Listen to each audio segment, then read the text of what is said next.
How many of you have ever had shepherd's pie? It's a wonderful, warm comfort food. And generally there's a meat filling underneath with mashed potatoes on top. So what we're going to be doing in this class is showing you how to make that protein base out of lentils. Lentils have an amazing meaty texture when they're cooked properly, and they're packed with protein, fiber, very little fat, and high in folate.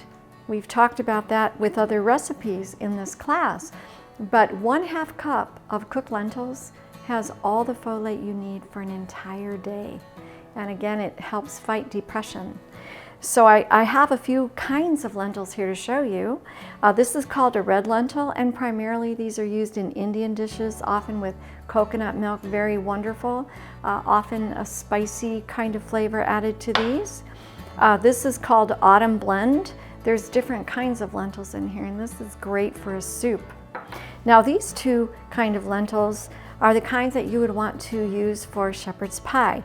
This is called a green lentil, even though they're more brown, but that's just what they're called, green lentils. It's a typical lentil, and this tends to break down more and get more mushy, more soupy. But if you have the opportunity to buy French lentils, these are the kind that I prefer for this recipe because they do tend to hold their texture a little more, and after the filling is cooked, you'll almost have a sort of a burger texture, which is really nice in this recipe. We're ready now to make that filling. So you can use a skillet or a saucepan, and here we've got about 1 pound, approximately 2 1/4 cups of the French lentils. And I'm putting in a huge diced onion. I love the flavor of the onions and the texture and the nutrition because they're super high in vitamin C. Again, we've got some of these nutritional yeast flakes in there for your B vitamins, adding a cheesy flavor, and just a touch of salt. 1/2 teaspoon.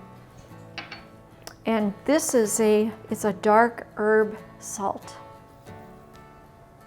mostly herbs, and about 1/4 teaspoon of thyme.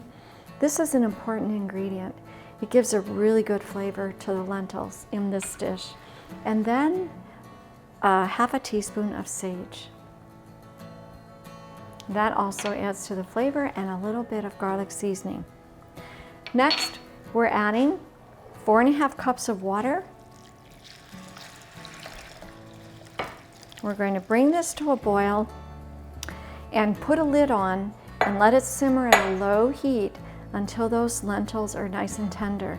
Now, if you have a kind of a hot stove and that water boils out before the lentils are tender, just add a little more water, put the lid on, and let them cook down again. You want the water to cook out, and then it'll be ready to turn into your shepherd's pie. We're ready to put together that shepherd's pie. So I've got a baking dish about 9 inches by 12 inches, give or take. And we've got our lentils here, nice and steamy. And we're going to spread these cooked lentils right into the pan. They look yummy, just as they are. So spread that evenly.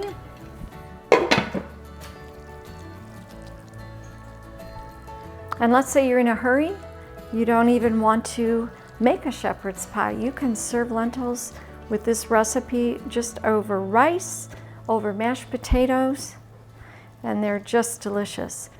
So after you get them spread out nice and flat, you want to top them with mashed potatoes, which we've prepared in advance.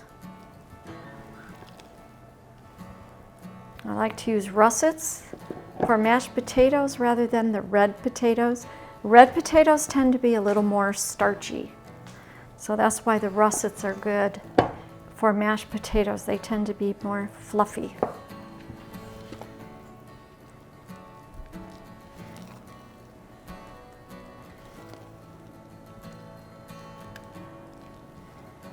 Okay.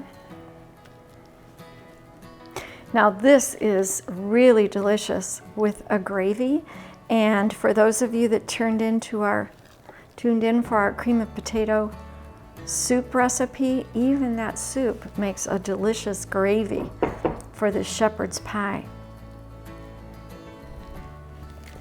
All right, we used about 5 pounds of potatoes. So you just spread that evenly. You'd want to bake this for about 1 hour, maybe 45 minutes at 350. And then I'm going to be using some nice chopped fresh parsley, but that's after it comes out of the oven because you want it to look beautiful before you serve it. And here we have the shepherd's pie as it's coming out of the oven, and we want to give that a shot of color as well. So I think I'll put some of the chopped parsley over there to get that beautiful green against the white. And then you can top it off with a little red. And there you go. It's ready to serve.